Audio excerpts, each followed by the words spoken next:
Welcome back after the break. और बहुत ही important segment है हमारा जी, फैटी लीवर के हवाले से आज हम बात करेंगे, या फिर जो जिगर की चर्बी की बीमारी होती है उस मुतालिक आजकल एक आम सेहत का मसला बन चुका है।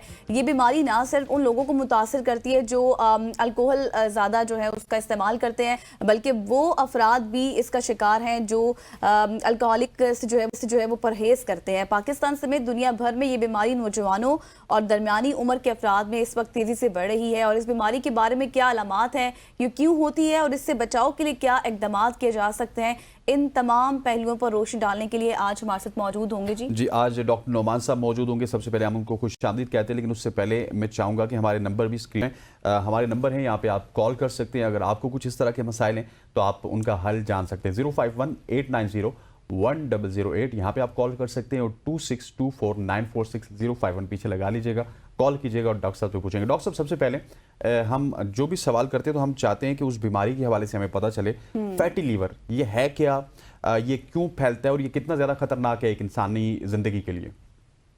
अस्सलाम वालेकुम। मेरा नाम डॉक्टर नौमान इदरीस है।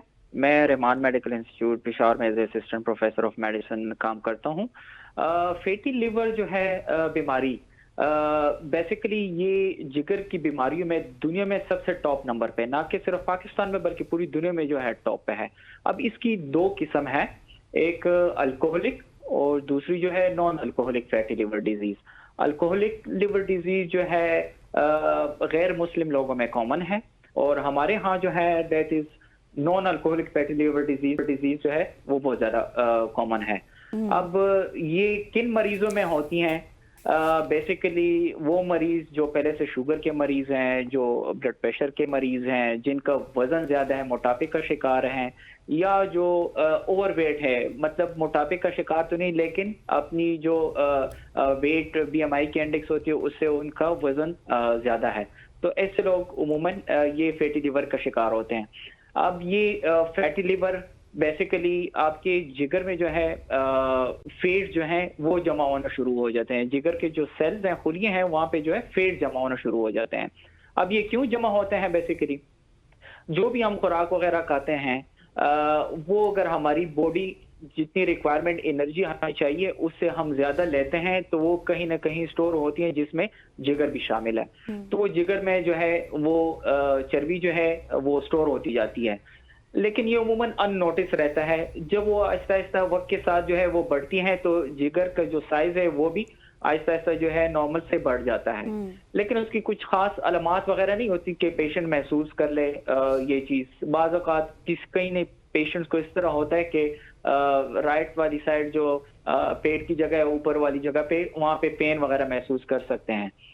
अब ये पेशेंट जो मैंने रिस्क फैक्टर्स बता दिए, जरूरी नहीं है कि हर पेशेंट जो है जिसको रिस्क फैक्टर है उनमें ये पाया जाता है। ये जिनको रिस्क फैक्टर शुगर या ब्लड प्रेशर या ओवरवेट ओबीज नहीं भी है उनमें भी काफी ज्यादा कॉमन है, क्योंकि काफी मरीज हम देखते हैं ओपीडी में या क्लिनिक में आते हैं किसी और मकसद के लिए, टेस्ट वगैरह के लिए आते हैं, लेकिन जब हम रूटीनली इन्वेस्टिगेशंस करते हैं उनकी तो उनमें जो है फैटी लिवर वगैरह आ जाता है। अब बेसिक जो चीज है इसकी जो है पहले मरहले में तो ये जिगर का साइज इससे बढ़ जाता है, ठीक है। फिर बाद में ये होता है कि जब ये अननोटिस रहता है या ज्यादा अरसे तक रहता है तो इससे इन्फ्लेमेशन होना, जिगर में जो है वो इन्फ्लेमेशन शुरू हो जाती है। इन्फ्लेमेशन मतलब वो अपने जिगर को ही नुकसान देना शुरू कर लेते हैं, फिर वो SGPT एंजाइम है वो जो है बढ़ना स्टार्ट हो जाता है, ज्यादा होना शुरू हो जाता है। अब फिर एक स्टेज ऐसी आती है कि ये इन्फ्लेमेशन जो है अगर ज्यादा अरसे तक रहती है तो उससे ये जिगर जो है सुकड़ना शुरू कर लेता है। मतलब जिस तरह के हेपेटाइटिस बी के मरीज या हेपेटाइटिस सी के मरीज जो हम देखते हैं वो आखिरी स्टेज पे उनका जिगर जो है बिल्कुल सुकड़ चुका होता है और उनका जो लिवर का जो अपना नॉर्मल फंक्शन है वो नहीं करते। तो अच्छा डॉक्टर साहब, डॉक्टर नुमान, जैसे आपने ये बात बताई है, इसके सिम्टम्स भी बताए हैं और हेपेटाइटिस से मुतालिक भी बताया है, इसकी मरहलावार भी आपने बताया कि पहले मरहले में क्या होता है, फिर उससे आगे क्या स्टेजेस आते हैं, तो क्या इसकी कोई सर्जरी भी है? क्योंकि उमूमन लोग यही कहते हैं कि इसको मेडिसिन से ही मेडिसिन ली जाए और फिर मेडिसिन भी काफ़ी इफेक्ट करती है, तो क्या इसकी रोकथाम के लिए या फिर इसको काउंटर करने के लिए कोई ऐसा इलाज है? क्योंकि बहुत से लोग मैंने ऐसे देखे हैं वो कहते हैं इसका कोई इलाज नहीं है।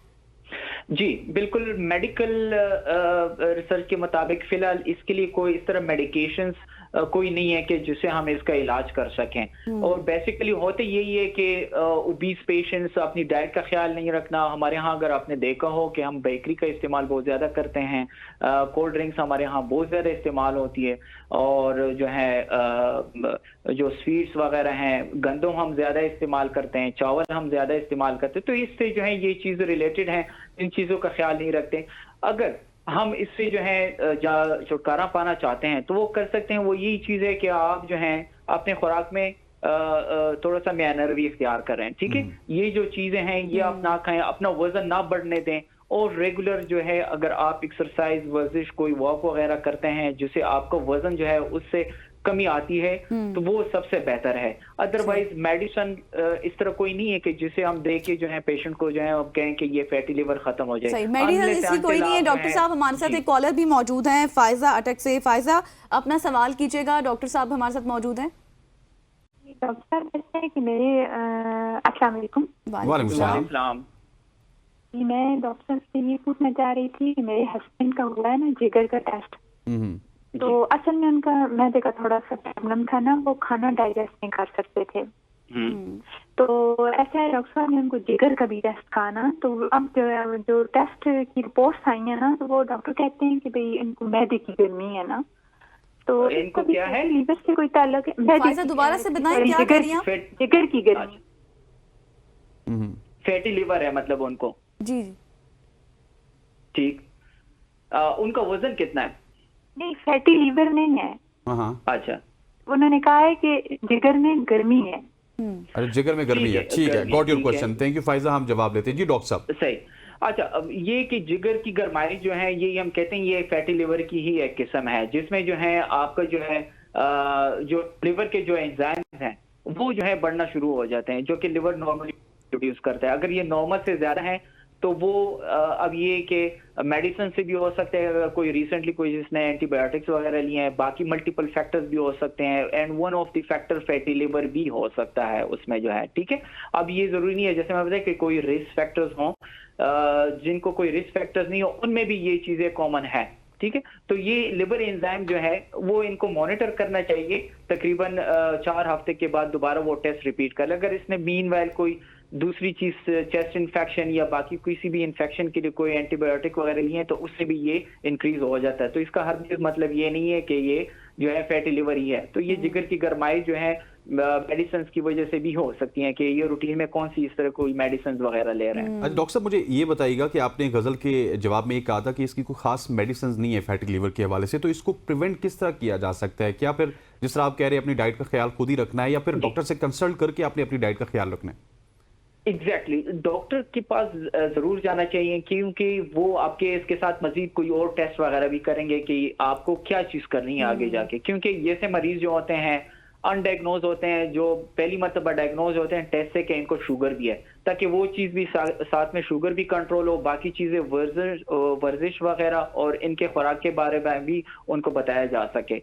और ये मैं बताऊं कि जो लोग उमूमन कहते हैं कि हम कोशिश करते हैं लेकिन वजन कम नहीं होता, तो बेसिकली उनको जो है अपनी जो डेली रिक्वायरमेंट है अपनी बॉडी मास इंडेक्स के मुताबिक उसको डेली कितनी एनर्जी चाहिए डेली बेसिस पे, वो कैलकुलेट करके कि उसकी इतनी एनर्जी चाहिए डेली बेसिस पे, ठीक है। और अगर उसने वजन कम करना है जो उसकी डेली रिक्वायरमेंट बनती है उससे अगर ये 600 कैलोरीज कम इस्तेमाल करेगा अपनी रिक्वायरमेंट से, तभी उसका वजन कम होगा, जो फैटी लिवर है वो यूटिलाइज होना शुरू होगा, अदरवाइज वो फैटी लिवर खत्म नहीं होगा। ठीक होगा। डॉक्टर साहब हमारे साथ एक कॉलर मौजूद है एहसन साहब फैसलाबाद से। एहसन साहब सबसे पहले आपको सुबह की सोच में खुशामदीद कहते हैं, अपना सवाल पूछिएगा डॉक्टर साहब से।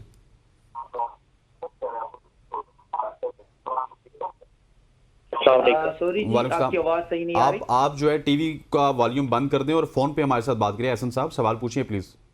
ये ठीक हो गई। अस्सलाम वालेकुम। जी वालेकुम सलाम। एहसन सवाल पूछिए जल्दी से। मेरा नाम एहसन है, फैसलाबाद से बात कर। जी जी सवाल पूछिए। जी एहसन, सवाल ये है डॉक्टर साहब कि मैंने पूछना था उनको जिगर का अमराज। आपकी आवाज क्लियर नहीं है एहसन। आपकी आवाज सही नहीं आ रही। आवाज आप आ रही थी? जी जी पूछिए प्लीज। जी जी जी मैं पूछना चाहती कि मेरी मम्मी को जिगर का मसला है, मुखातबों के जिगर का साइज जो है वो ठीक है। जिगर का साइज क्या हुआ है? स्लिम हो गया, बहुत ज्यादा छोटा हो गया। अच्छा, जिगर छोटा हो गया, छोटा हो ठीक गया, है, ठीक है। अच्छा, आप पूछ रहे हैं कि जिगर का साइज छोटा हो जाए, उससे क्या आपका मुराद है? जी जी जी जी जी जी, मतलब कि वो कह रहे हैं कि उनके जिगर का साइज छोटा हो गया, तो इसका ज्यादा। किस तरह प्रिवेंट किया जा सकता है? नहीं, जिगर का साइज जो है वो तो इस तरह नहीं होता कि छोटा हो जाए खुद ब खुद ही, ठीक है। हाँ। नॉर्मल साइज जो है उसकी स्पेन जो है 12.5 सेंटीमीटर तक जो है, जो अल्ट्रासाउंड पे मेजर करते हैं उससे छोटा होना चाहिए नॉर्मल साइज जो है, ठीक है। इससे जब बढ़ता है तो हम कहते हैं कि ये जिगर का साइज बढ़ गया है। बाकी जब छोटा होता है तो वो उन मरीजों में होते हैं जिनको उसका जो जिगर है वो जब सुकड़ता है, तो सुकड़ता तभी है जब उसको कोई जिगर की कोई क्रॉनिक बीमारी हो, जैसे कि हेपेटाइटिस बी हो गई, हेपेटाइटिस सी हो गई, या इससे रिलेटेड बाकी जो जिगर की बीमारियां हैं, जिससे जो है बाद में जाके जो जिगर जो है वो सुकड़ जाता है। सुकड़ने का मतलब ये है कि जिगर मतलब जो आपका प्रॉपरली फंक्शन नहीं करता, मतलब आहिस्ता आहिस्ता खत्म हो रहा है, ठीक है। तो that is a very serious issue, ठीक है। वो इस तरह छोटी बात नहीं है कि जिगर जो है सुकड़ गया है, उसकी अपनी वजूहात होती हैं, अपनी कॉजेज होती हैं। फिर वो तो डॉक्टर के पास ही जाके जो है वो आप सॉर्ट आउट कर सकते हैं कि क्या रीजन है और फिर क्या मेडिकेशन आगे जाके क्या प्लान करना है उसके लिए। अच्छा डॉक्टर साहब, अच्छा जिस तरह से आपने बताया, बड़ा इलेबोरेट करके हमारे देखने वालों को भी और हमें भी बहुत ही चीज़ों की समझ आई है। फॉलो अप चेकअप भी होना चाहिए, डॉक्टर के पास जाना चाहिए। लेकिन क्या मुझे आप ये बताएं कि क्या इससे कैंसर का भी एक मरहला आता है कि इंसान वहां तक भी पहुंच सकता है इस बीमारी के बाद? जी बिल्कुल। जब ये इनिशियली फैटी लिवर होता है, जब ये इन्फ्लेमेशन कॉज करती है, अपने जिगर के अपने सेल्स ही खत्म होना शुरू हो जाए, जिससे जिगर सुकड़ जाता है। जब ये सुकड़ता है तो इसमें जिस तरह हेपेटाइटिस बी और हेपेटाइटिस सी में आखिरी स्टेज पे कैंसर के चांसेस ज्यादा होते हैं, इसमें भी जो है वही स्टेज पे आ जाती हैं कि जिसमें लिवर के कैंसर के चांसेस बढ़ जाते हैं।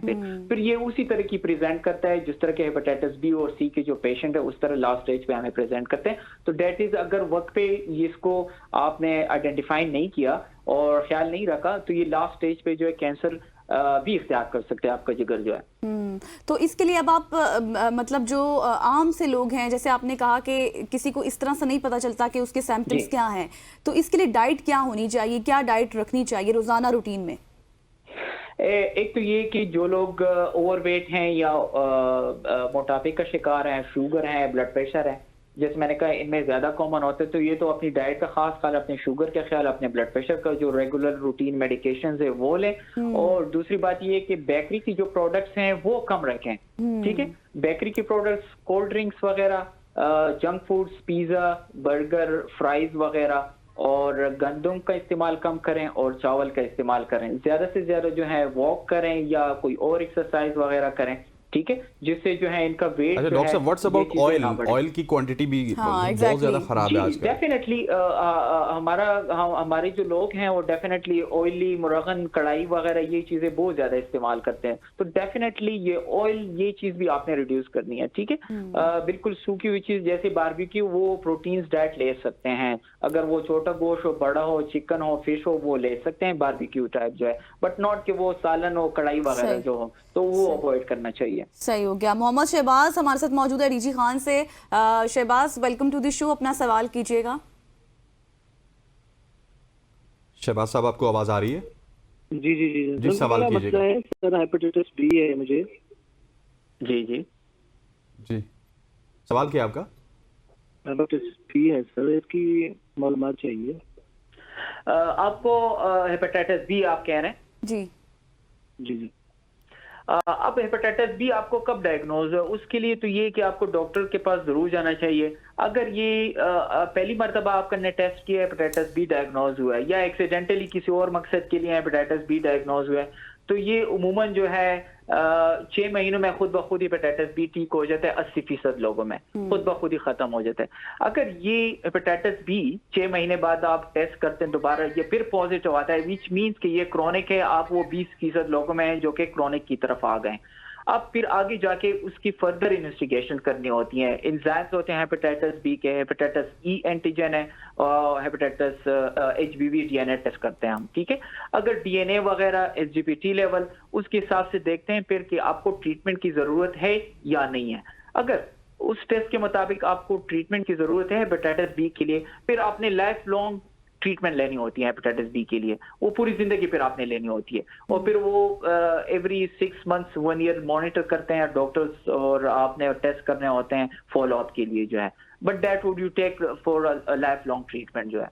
ठीक हो गया डॉक्टर साहब, thank you so much for joining us. Doctor साहब हमारे साथ मौजूद थे जो कि जिगर के हवाले से बता रहे थे, फैटी लिवर के हवाले से आज हमने कॉमन बात की बीमारी हो चुकी है और बड़े सैर हासिल गुफ्तगू भी की। और डॉक्टर साहब ने क्लियर कट कहा कि देयर इज नो मेडिकेशन, आपने खुद अपनी मेडिकेशन खुद करनी है, ऑयल से आपने दूर रहना है, बेकरी आइटम से दूर रहना है, कोल्ड ड्रिंक से दूर रहना है, तब जाके आपको ये बीमारी नहीं लगी। ख़वातीन औज़ात, आज के प्रोग्राम से इतना ही। मुझे और गज़ल को हमारी पूरी प्रोडक्शन टीम के साथ इजाज़त दीजिए। अल्लाह ने के। अल्लाह हाफ़िज़।